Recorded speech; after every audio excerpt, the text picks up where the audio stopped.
Okay, so we're going to continue our discussion on building strong brands. Obviously, we're going to talk about this in TELUS Collaboration House, but I thought I'd give you a little bit more information beyond reading Cultivating Service Brand Equity.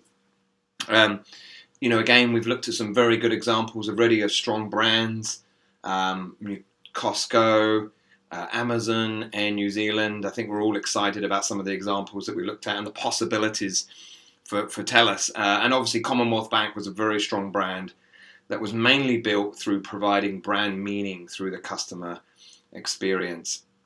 Some of you have asked me, well, if Commonwealth Bank was so amazing, why did you leave? And I think that's a great question. It was an unfortunate incident. I left in the end of June, and in the May of that year, my boss, Barbara Chapman at Commonwealth Bank, asked me around for dinner, and she was the main breadwinner, and so her husband was kind of the one that stayed home and looked after the child that they had, and also cooked the dinner. So we went round there for dinner. He was serving dinner, and he was serving out potatoes, and he said, "How many potatoes would you like?" And I said, "One." And he said, "There's no need to be polite." And I said, "Okay, one, you idiot," because I didn't really get on with him, and I thought he meant no need to be polite towards him, but what he meant was, why are you just having one? Anyway, that was the end of my time at Commonwealth Bank. Obviously, insulting your boss's husband is not a good strategic move. So there you go. You might be able to hear some building work going on in the background. I'm building a huge extension on my house, swimming pool, solarium, stuff like that. Not really, it's just in the business school. We're adding some additional offices. Anyway, building strong brands beyond the Commonwealth Bank story. We're going to look at what are great brands, right? What do they represent? What are the kind of things that they do? We're going to talk about the lifetime value of the customers, look at some examples of strong and weak brands. What are the characteristics of a strong brand? So in the article, Cultivating Service Brand Equity, it looks at how you create a strong brand.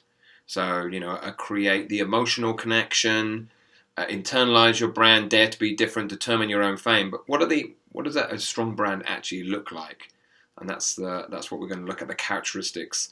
And then a brand personality. Great brands have a personality, right? Like friends that you like being with friends who have strong personalities. So we're going to talk a little bit about that. And then we're obviously going to talk about the service brand equity, which really comes from the article that I gave you. So the first thing I want you to think about is that great brands walk a strategic path. And what I mean by that is that they have a very clear direction that they're going in. They're meaningful. They stay on that path, and so it's authentic, and competitors just can't match that authenticity. And so the T-Mobile discussion, they are the Un-carrier telco in the US. It's pretty hard for someone else to copy that, right? To be the anti-brand. That would seem like mimicry. It wouldn't really come across as authentic. So I think that's a good example of a brand that is walking a strategic path that's meaningful to the customer. And also, remember, it has to be meaningful, right, to the people who work there. If they don't believe in it, if they don't buy into it, then obviously that's not going to be represented in the kind of service that you provide. So what's really changed? Why do we have to think more about brands that have a view, right? Brands like Dove and their campaign for real beauty. Why has this become more important? Well, think how how we communicate now with our customers in so many different ways. Really communicating with customers through your presented brand was really through traditional advertising, outdoor advertising, TV advertising, newspaper advertising, and now Facebook, Twitter, or every Instagram, every other type of social media that's is being created. That we can use to create that connection with our customers that we couldn't do before, right? So there's an opportunity to tell your story more than ever before. And so, Ben and Jerry's, Virgin, they've all been managed to do that. Virgin, fantastic use of social media to tell the Virgin story and represent the brand as well. So think about this, right? The future belongs to brands with a sharp view of the world, right? Where they express something that's meaningful to the target audience, that resonates with the target audience. And there are some examples of brands there. The one I just want to extend a little bit further is the Innocent Smoothie brand. A really interesting brand, launched about 18 years ago with 3 Cambridge graduates. They sold smoothies at a music festival in London, and then on the way out there was 2 buckets, basically a yes or a no bucket on whether they should quit their job and start making smoothies full time and launch the company.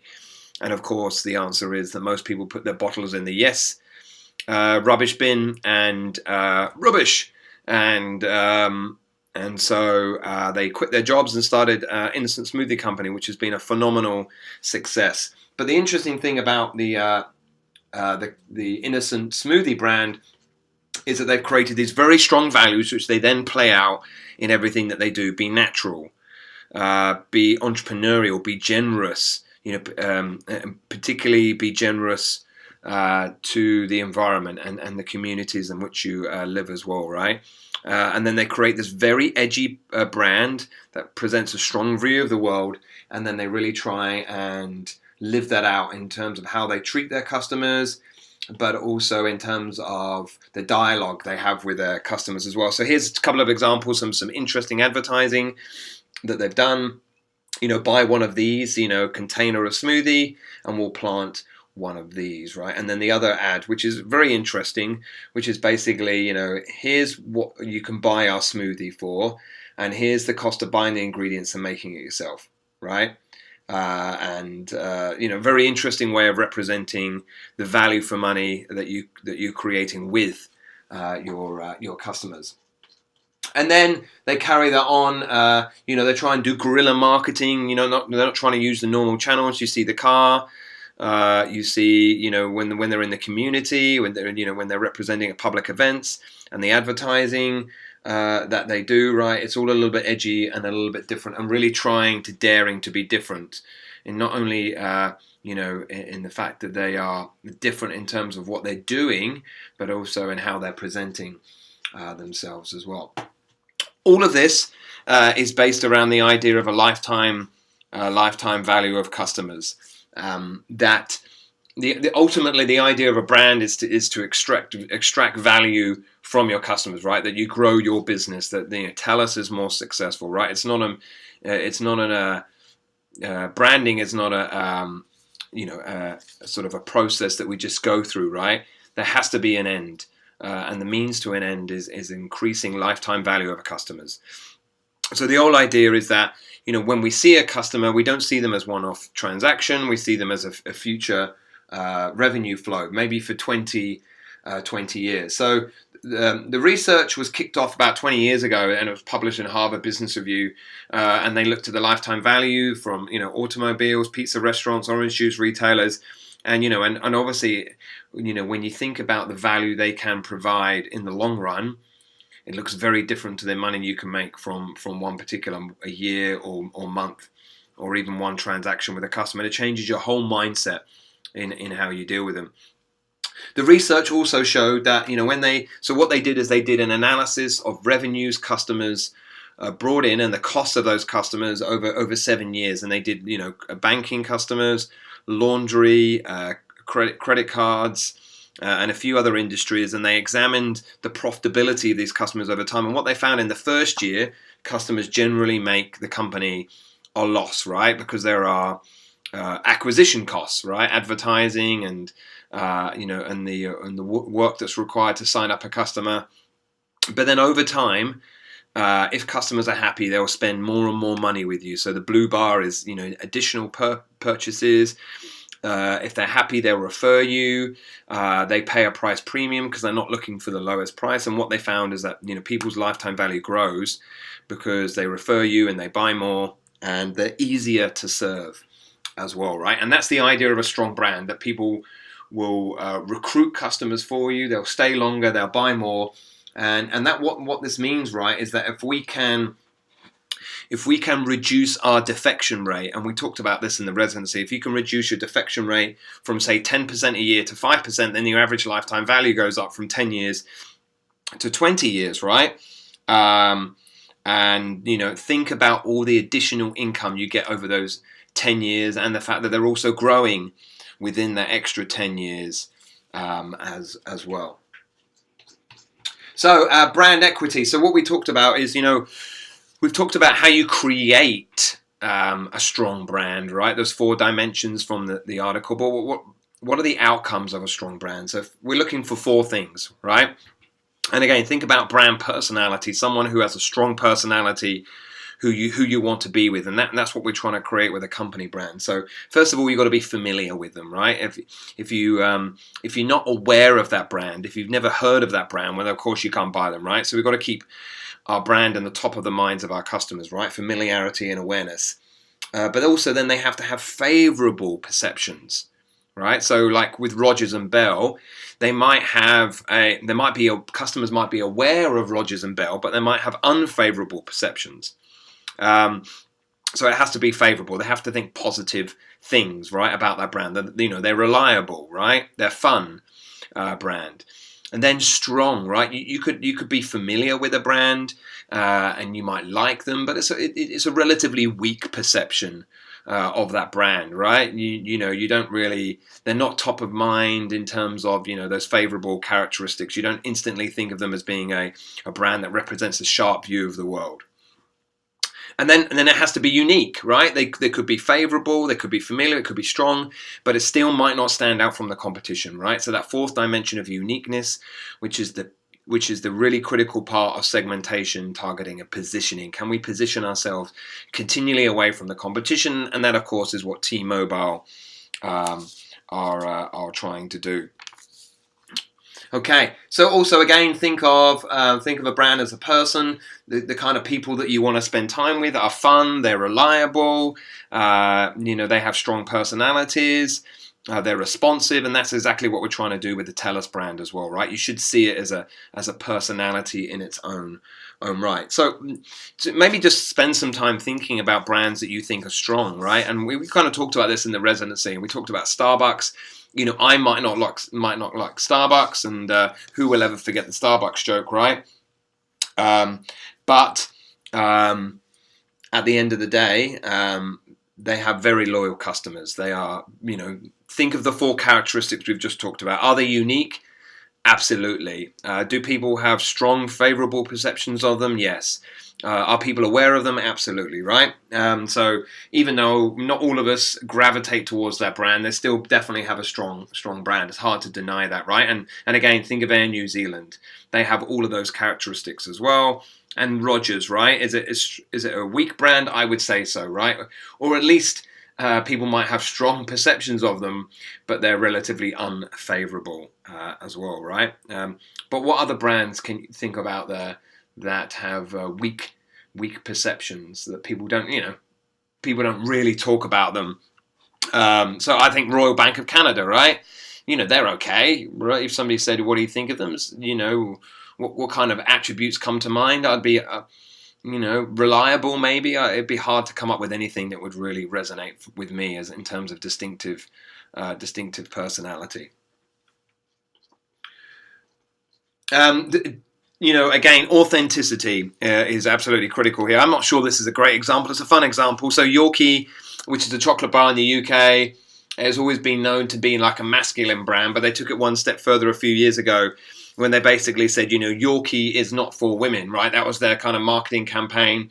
They went out in rail stations across the UK and gave out free samples, but they refused to give them out to women. And then they did adverts like, women, save your money, don't buy Yorkie, save it for driving lessons instead.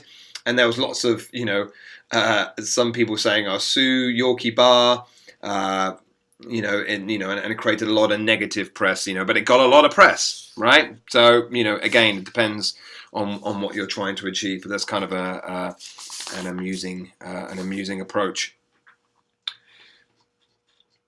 And again, so remember we did integrated marketing communications. So they did it across everything. They did magazines, social media, everything. So service brand modeling. Again, this is in the article, service brand equity, cultivating service brand equity. So again, the idea is in product advertising, the company's presented brand creates the brand awareness, and that creates most of brand equity because, like Nike, their presented brand is really their brand equity, right? Because that's how you create the meaning. In a service brand, however, virtually all of the brand meaning comes from the customer experience with the company. That's how you create brand equity. TELUS can say anything it likes with its presented brand, but if it's not backed up and authenticated by the experience you have in TELUS Health or in TELUS International or TELUS Retail or TELUS Business Sector, then that's pretty meaningless, right? And that's what we've always got to be thinking about all the time. Yes, the company's presented brand must work in harmony with the customer's experience with the brand, but we should never forget that's always trumped by the customer's experience. And then obviously cultivating service brand equity. This is how you actually create a strong brand as well. So I hope you've enjoyed the walkthrough branding and creating a strong brand. The discussion we're having on Wednesday in TELUS Collaboration House is about TELUS itself. Does TELUS have a strong service brand? Does it have a strong personality? Does TELUS need to change its brand? Does TELUS need to create sub-brands? Right? That's another interesting question we can talk about as well, right? So I think we've examined it from many different angles with many different examples, and now it's for us to really shift to a different way of thinking about the TELUS brand. So I hope you've enjoyed that. I think it's about 20 minutes. I hope you've enjoyed the English accent as well, right? I'm not sure if my English accent helps with these voiceovers or not. I've been living in Canada now for 13 years, and someone said to me the other day, how come if you've been living in Canada for 13 years, you still got an English accent? And my reply was, well, why would I give up the only attractive thing I have left? And I think that's a great way to leave this presentation. Thank you.